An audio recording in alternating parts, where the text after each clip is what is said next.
Vamos direto para Brasília, onde nosso Rodrigo Orengo está de prontidão. Hoje temos uma notícia política em todas as manchetes. O Orengo vai detalhar para nós que é a decisão. Por que não me surpreendi, não é verdade? A decisão do tal Centrão, que é a geleia de partidos nanicos, seminanicos e nem tão nanicos assim, alguns deles até são como o DEM. Até graúdos, viu, Bechá? O PP, não é verdade? Pois é. Mas enfim, mas fisiologicamente muito comuns, muito identificados, né? Muito pragmáticos na forma como fazem a política, né?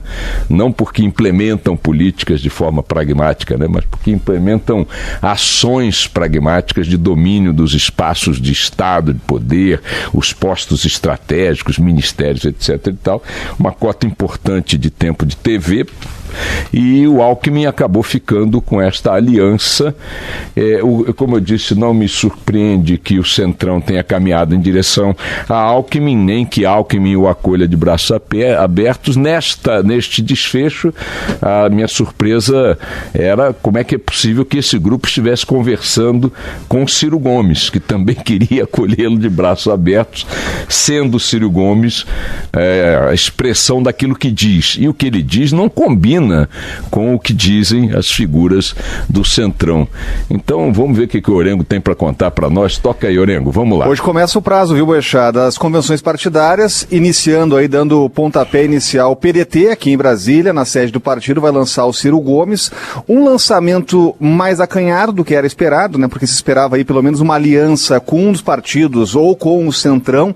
Então, o que se espera aqui em Brasília é que Ciro Gomes, depois desse anúncio oficial aí do Centrão se aliando a Alckmin, faça um aceno mais a partidos de esquerda, né, como o próprio Partido dos Trabalhadores, o PCdoB e principalmente o PSB, né, que seria aqui no espectro um centro-esquerda, então para tentar realmente conseguir ali uma aliança para ter tempo de rádio e televisão, capilaridade nos estados, estrutura partidária para uma campanha nacional, né, e quando a gente fala em alianças, né, o que está em jogo realmente é tempo de rádio e televisão para propaganda, né, também essas estruturas regionais, mas também fundo eleitoral, fundo partidário, né? Essa é uma eleição sem o dinheiro privado para as campanhas, né? Então esses fundos aí partidários e agora o criado, né, o recém-criado eleitoral, eles realmente vão representar, né, algo significativo nessas campanhas. Agora você citava os partidos do Centrão, Boechat, fazendo um cálculo aqui, se a gente pegar o Congresso de hoje, esses partidos aí de PP, PR, né, Solidariedade, PRB, a gente colocar no papel DEM ainda, mais de 160 deputados. Pegando mais a bancada do PSDB, cerca de 50 parlamentares, né? Então é um bloco aí que já de partida teria no Congresso Nacional, se fosse hoje, obviamente, tem que esperar a eleição, 210 parlamentares, é quase metade do Congresso Nacional, né? Não é pouca coisa, definitivamente longe disso. Quem se der o trabalho de tentar lembrar algumas coisas que às vezes a gente trocou ideias aqui, a gente falamos em várias ocasiões que como é que está o campo das alianças potenciais na campanha eleitoral. Você tem um campo potencial de alianças desde o início, do Ciro para a esquerda, ou seja, do Ciro, que está ali no campo mais ao centro da esquerda, nesse espectro dos candidatos que estão aí.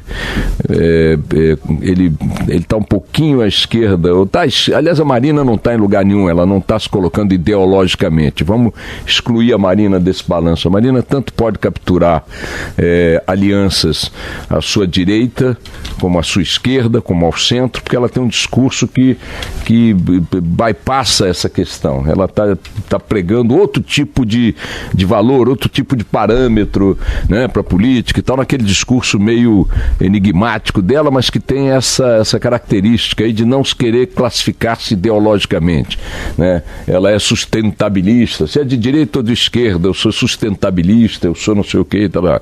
Então, daqueles que estão mais ou menos jogando com camisa ideológica, você tem o Ciro à esquerda, que com essa decisão de ontem, como você disse, já era surpreendente que estivesse caminhando para o centro com o Centrão.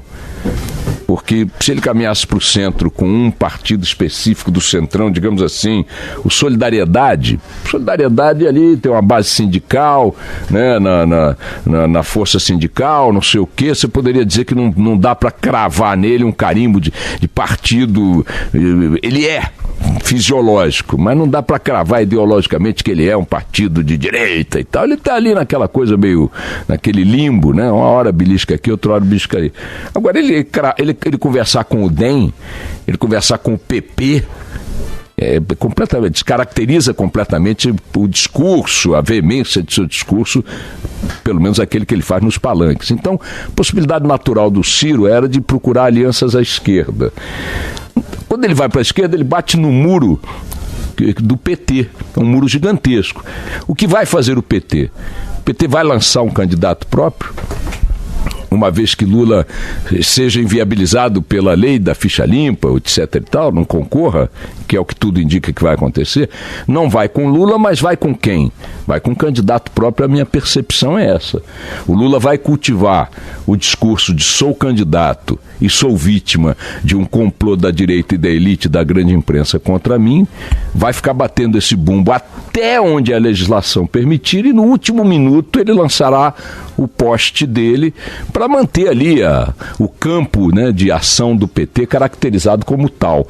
Não acredito que o Ciro consiga conquistar o PT para sua base de aliança. Não acredito. Pode ser, mas não acredito. Mais para a esquerda ainda, Manuela, Dávila, Boulos e tal, menos ainda. São as candidaturas ideologicamente puras, mas consistentemente nanicas. Historicamente sempre foi assim. Pro lado da direita, você tem o Bolsonaro, né, que também parece ter batido no teto, com um problema tão agônico quanto o do Ciro, um pouco maior até por causa do tempo em TV, que é não conseguir ampliar alianças. Ele não consegue ampliar alianças, curiosamente, por causa de algumas marcas que lembram um pouco o próprio Ciro.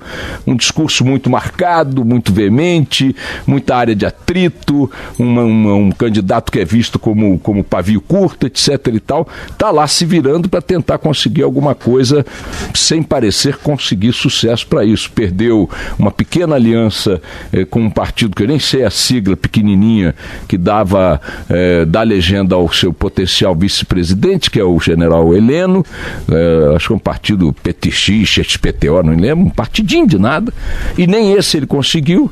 O PR também não caminhou com ele. PRP. O PRP é o do... não. General Heleno. É o do general Heleno. Uhum. Então você tem aí uma definição que começa a se desenhar, querido Orengo, dos cavalos corredores nessa história. Você tem o PT vivendo de si mesmo, mas com um cavalo que estava habituado a vencer, que ainda preserva uma boa energia, uma boa ossatura. Vamos ver, ele vai PT, quem quer que seja, aliado ao PCdoB, ao PSOL, etc. e tal. Você vai ter o Ciro correndo numa faixa própria, com a possibilidade de não ter nenhum aliado além do próprio PDT, pela esquerda também. Pela direita você vai ter o Bolsonaro correndo numa faixa própria sem possibilidade de ampliação, uns naniquinhos ali em volta, aquele do ônibus, aquele do bigode, Felipe Félix, sei lá como é que chama ele e tal. Levi Fidelix. Tal. E o Geraldão, a grande canoa histórica do PSDB, que comporta todo mundo. Resta uma outra incógnita, né, Eurengo? Vou te ouvir agora. E o PMDB? Com seu poderoso 1% de intenção de votos do candidato Henrique Meirelles. Por enquanto continua firme, né? Com o Henrique Meirelles, por enquanto, né, Boechat, né? A gente tem que lembrar que o PMDB, hoje MDB, é o partido da governabilidade, né? Desde a redemocratização, o partido que sempre formou maioria aqui no Congresso Nacional. Né? Você sabe o que eu acho? Eu tenho a suspeita de que, de alguma forma, essa água vai acabar caindo no moinho do Alckmin, sabe? Se não como um apoio formal do partido, mas aquela coisa, estamos liberados, sabe? Cada um para um lado, de acordo com a conveniência regional. Aí você vai ter o PMDB do Requião correndo para o lado do Lula, você vai ter o PMDB talvez aquele de Alagoas, figura impoluta, como é que chama ele? O Renan Calheiros correndo para o lado do Lula, quem sabe? Aí você vai ter o PMDB mais conservador correndo pro lado do Alckmin, né? Um maluquete qualquer, mais assim, correndo pro lado... Cada um, em função da conveniência regional, vai apoiar um... O PMDB não vai ter candidato próprio, também não acredito que o Meirelles persista na candidatura até o fim da corrida. Mas, enfim... Agora, só fazendo esse exercício, Boechat, se fechasse com esse grupo do Alckmin, do Centrão, o hoje MDB... esse grupo teria, olha só, mais da metade do tempo de rádio e televisão. Acho que vai acontecer. E inclusive já partiria com esse atual Congresso, né, já com maioria no Legislativo, né, mas não tem ainda indicativos claros aí de que vá formalizar. Tem uma incógnita ainda, viu, Boechat, que é o PSB, que é um partido importante, tem uma bancada representativa aqui de quase 30 deputados, né, e está sendo cortejado ainda pelo PDT, né. A gente falava com o deputado Júlio Delgado, que é do partido aqui no Congresso Nacional, e ele fazia, inclusive, um cenário ali, uma radiografia do partido no país para ver como é complexa essa possibilidade de aliança, né? No nordeste do país, aliás, o PSB é muito próximo do Partido dos Trabalhadores, né? Tem um histórico lá de caminhar de mãos dadas com o PT, né? No centro-oeste aqui está mais próximo do PDT e no sudeste do PSDB, né? Então, realmente, essa composição aí, nesse momento, é delicada. É outro que pode, simplesmente, não tendo candidato próprio, liberar suas fileiras para caminharem de acordo com os sabores regionais.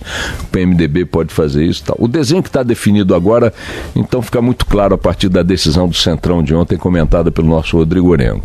A canoa do Alckmin cresceu consideravelmente, ele passa a ter algo como 4 minutos, não é isso? 4 minutos. 4 minutos, isso corresponde a quase 40% do tempo total de propaganda na televisão. O resto fica dividido pelo conjunto dos demais candidatos e coligações.